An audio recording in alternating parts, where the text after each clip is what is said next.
नमस्कार, आप देख रहे हैं आपका अपना चैनल भिवानी हलचल खबरों के संग में मैं मनोज कुमार। आइए सबसे पहले डालते हैं नजर आज की हेडलाइंस पर। अग्निवीरों की भर्ती के लिए सभी तैयारियां पूरी, जिला प्रशासन भर्ती में देगा सहयोग। टैक्स की दर कम करके महंगाई पर अंकुश लगाया जा सकता है, कहा बजरंग गर्ग ने। और अब खबरें विस्तार से। अग्निवीर भर्ती को लेकर प्रशासन द्वारा तैयारियां पूरी कर ली गई हैं। भर्ती के लिए मेजर जनरल केपी सिंह ने अधिकारियों को दिशा निर्देश दिए। भर्ती के लिए अलग अलग रैंक के अधिकारियों को अपने अपने पॉइंट्स पर पूरी निगरानी के साथ काम करने के लिए कहा गया है। उन्हें कहा गया है कि अधिकारी पूरी सतर्कता के साथ ड्यूटी करें ताकि किसी के साथ भेदभाव न हो। 4 नवंबर से भीम स्टेडियम में होने वाली अग्निवीर भर्ती को लेकर जिला प्रशासन व सेना के प्रशासनिक अधिकारियों के द्वारा तैयारियां पूरी कर ली गई है। इस बारे में मेजर जनरल केपी सिंह ने बताया कि भीम स्टेडियम में होने वाली अग्निवीर भर्ती में शिक्षा विभाग के कर्मचारियों की भी तैनाती की गई है, जो भर्ती करने के दौरान अपना योगदान देंगे। उन्होंने कहा कि अग्निवीर रजिस्ट्रेशन के लिए विशेष प्रबंध किए गए हैं, जिसके तहत भर्ती होने वाले उम्मीदवारों को सबसे पहले अग्निवीर रजिस्ट्रेशन करवाना होगा। उसके बाद आगे की प्रक्रिया शुरू होगी। सरकार के द्वारा अग्निवीरों के लिए अनेक सुविधाएं प्रदान की जा रही हैं। यहां तक कि निजी क्षेत्र में अग्निवीरों के लिए आरक्षण का प्रावधान किया गया है, ताकि 4 साल सेना में नौकरी करने के बाद उन्हें तुरंत निजी क्षेत्र में नौकरी मिल सके। भविष्य में देश की आंतरिक सुरक्षा में अग्निवीरों का महत्वपूर्ण योगदान होगा।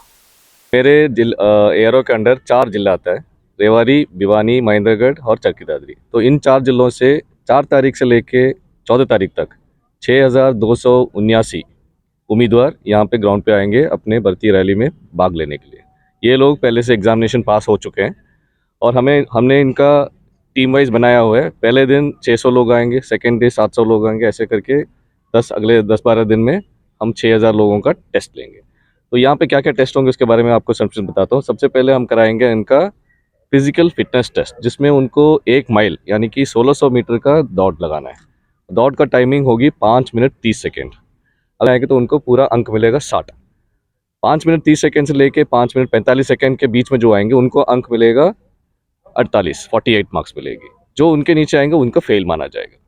जो रन में पास होते हैं उनको अगले टेस्ट में भेजा जाता है, वो है बीम। बीम में भी 10 के लिए फुल मार्क मिलेगा 40 मार्क, 9 करेंगे तो 33 मार्क मिलेंगे, ऐसे करके 6 तक। 6 के नीचे अगर कोई करेगा तो उनको फेल माना जाएगा। तो ये सब अंक जो मिलता है उनके फाइनल मेरिट में उनको बहुत ही काम आएगी। उसके बाद बीम के बाद हम कराएंगे उसका बैलेंस वॉक और एक 9 फीट डिच। उसमें कोई मार्क नहीं है, उनको जस्ट उसको पार करना है। तो पीएफटी होने के बाद हम उनको भेजेंगे physical measurement test. Physical measurement test में उनका हाइट नापा जाएगा, कद नापा जाएगा, उसका वेट नापा जाएगा। वेट के अनुसार, कद के अनुसार उनका वेट होना चाहिए, उसका आर्मी का एक चार्ट है। फिर उनका टाटू यानी कि उनका जो निशान होते हैं हाथ का, वो अभी हम चेक करेंगे। उसका भी कुछ कानूनी तरीके से जो टाटू होगी उन्हीं को हम लेंगे। जिसका कानूनी तरीके से टाटू नहीं होती है उनको हम बाहर कर देते हैं। उसके बाद हम उनका चेस्ट का मेजरमेंट यानी चेस्ट का विस्तार, उसको हवा लेने के बाद और हवा लेने से पहले, तो 5 सेंटीमीटर का एक्सपेंशन होना चाहिए। इसका भी टेस्ट लिया जाएगा फिजिकल मेजरमेंट टेस्ट के अंदर। उसके बाद हम उनको, ये जो सब कुछ होने के बाद हम उसको भेजेंगे डॉक्यूमेंटेशन में कई सारे डॉक्यूमेंट्स है। इसका अराउंड 20 डॉक्यूमेंट्स है जिसका हम चेक करेंगे कि उसका वैलिडिटी ठीक है, नहीं उसका फेक तो नहीं है। 10th का सर्टिफिकेट से लेकर रिलेशनशिप, कास्ट सर्टिफिकेट, उनका फाइनेंशियल सर्टिफिकेट, कोई रिलेशनशिप स्टडी, कोई फौजी का बेटा तो नहीं है। तो ऐसे बहुत सारे सर्टिफिकेट्स है जिसका हम पूरा चेक करेंगे। उनको चेक करने के बाद एक फाइल बनवा के डायरेक्टर इंटरव्यू को लाते हैं। डायरेक्टर इंटरव्यू हम चेक करते हैं कि जो अभी कार्रवाई किया है, जो हमने कंप्यूटर में एंट्री किया है, वो सही है कि नहीं। तो उनको दिखाते हैं हम कि आपने अगर ग्रुप 1 में आया है तो उनको 60 अंक मिला है, वो देखते हैं।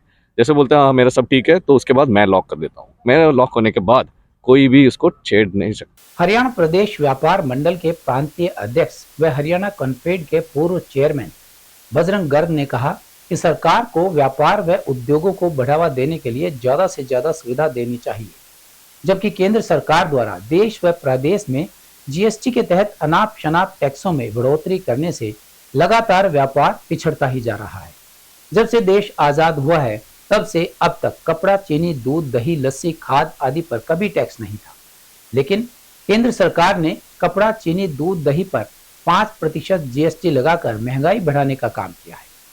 बजरंग गर्ग ने कहा कि आम जरूरत के सामान पर पहले 5% वैट कर होता था, मगर सरकार का आम जरूरत के सामान पर 18 से 28% जीएसटी लगाना व्यापारी विरोधी फैसला है। हरियाणा प्रदेश व्यापार मंडल के प्रांतीय अध्यक्ष बजरंग गर्ग ने कहा कि जरूरत के सामान पर पहले 5% वैट होता था, लेकिन अब जरूरत के सामान पर 18 से 28% जीएसटी लगाना व्यापारी विरोधी फैसला है।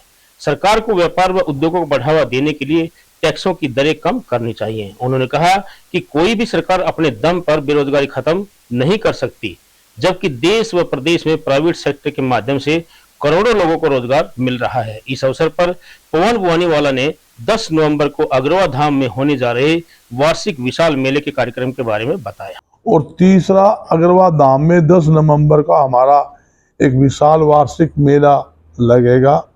एक कार्यक्रम 10 नवंबर का वो भी है। सबसे बड़ी बात यह 10 नवंबर को जो मेला लगेगा, देश के कोने कोने से लाखों लोग उस मेले में आएंगे। 41वां वार्षिक मेला है, आए साल उसमें आएंगे और बिहानी का बड़ा भारी सहयोग उस मेला में रहता है। काफी लोग बिहानी के आते हैं। और साथ ही आज सबसे बड़ी दिक्कत आपने देखा, जो आपके सामने टेलीफोन पर बात हो रही थी, कि सरकार को चाहिए व्यापार व उद्योग को बढ़ावा देने की सरकार को बड़ी भारी जरूरत है। बढ़ावा कैसे मिलेगा? जब तक आप उसमें छूट नहीं दोगे, रियायतें नहीं दोगे, कैसे व्यापार बढ़ेगा, कैसे उद्योग बढ़ेगा? ये बहुत बड़ा चिंता का विषय है। जैसे आपने देखा, आम उपयोग में आने वाली वस्तुओं पर पहले 5% वेट कर होता था। आप यहाँ 500 उद्योग लगा दो, तो 500 उद्योग लगेंगे, लाखों लोगों को रोजगार मिल जाएगा। तो कौन बदमाशी करेगा? जब वेट पर रोटी मिल जाएगी, जब उन्हें नौकरी मिल जाएगी और वो घर से जाकर नौकरी करेगा कि वो गोली चलाएगा। तो ये जरूरी है भी बेरोजगारों को रोजगार देने के लिए प्राइवेट सेक्टर को बढ़ावा दिया जाए, उद्योगों को बढ़ावा दिया जाए। और जहां तक कि कोई भी ऐसा सरकार की तरफ से आदेश होना कि कोई भी 1.5 रुपए का। और अब चलते चलते सर्दी का मौसम आते ही पराली जलाने की खबरें आने लगती हैं। किसान अक्सर धान की कटाई के बाद पराली को जला देते हैं। इससे प्रदूषण का स्तर काफी बढ़ जाता है। पराली जलाने से जीव जंतुओं और पर्यावरण को गंभीर नुकसान पहुंचता है। पराली का सही तरीके से उपयोग करने से मिट्टी की उर्वरता बढ़ती है और पर्यावरण को भी बचाया जा सकता है। उपायुक्त भिवानी महावीर कौशिक ने किसानों का आह्वान किया कि वे धान की कटाई के बाद फसल अवशेषों में आग न लगाएं। आग लगाने से वायु प्रदूषण फैलता है और मिट्टी के पोषक तत्व भी नष्ट हो जाते हैं। किसान अवशेषों को मशीनों की सहायता से मिट्टी में मिलाएं। धान अवशेषों को मिट्टी में मिलाने से मिट्टी की उर्वरक शक्ति बढ़ेगी तथा वातावरण को स्वच्छ रखने में सहायता मिलेगी। हरियाणा सरकार द्वारा हरियाणा में पराली प्रोत्साहन योजना 2024-25 के तहत फसल अवशेषों के प्रबंधन के लिए योजना शुरू की गई है। योजना के तहत 1000 रुपए प्रति एकड़ का प्रोत्साहन दिया जाएगा। योजना का लाभ पाने के लिए इच्छुक किसान 30 नवंबर तक ऑनलाइन आवेदन कर सकते हैं। उपायुक्त बताते हैं कि इस योजना का उद्देश्य किसानों को पराली जलाने से रोकना और उन्हें आर्थिक सहायता प्रदान करना है। इससे न केवल पर्यावरण को सुरक्षित किया जाएगा, बल्कि किसानों को फसल अवशेषों का सही तरीके से प्रबंधन करने के लिए प्रेरित भी किया जाएगा। इस योजना के माध्यम से पराली के जलने से होने वाले वायु प्रदूषण को भी कम करने में मदद मिलेगी। पराली जलाने से आसपास की फसलों और आबादी में आग लगने का खतरा रहता है। इसके अलावा वायु प्रदूषण के कारण सड़क हादसों और बीमारियों का खतरा भी बना रहता है। किसानों को इस प्रथा को रोकना चाहिए और पराली को जलाने के बजाय उसका सही तरीके से उपयोग करना चाहिए। और अब जाने से पहले एक नजर आज की हेडलाइंस पर। अग्निवीरों की भर्ती के लिए सभी तैयारियां पूरी, जिला प्रशासन भर्ती में देगा सहयोग। टैक्स की दर कम करके महंगाई पर अंकुश लगाया जा सकता है, कहा बजरंग गर्ग ने। हमारे आज के अंक में बस इतना ही। अगले अंक के लिए देखते रहिएगा आपका अपना चैनल भिवानी हलचल।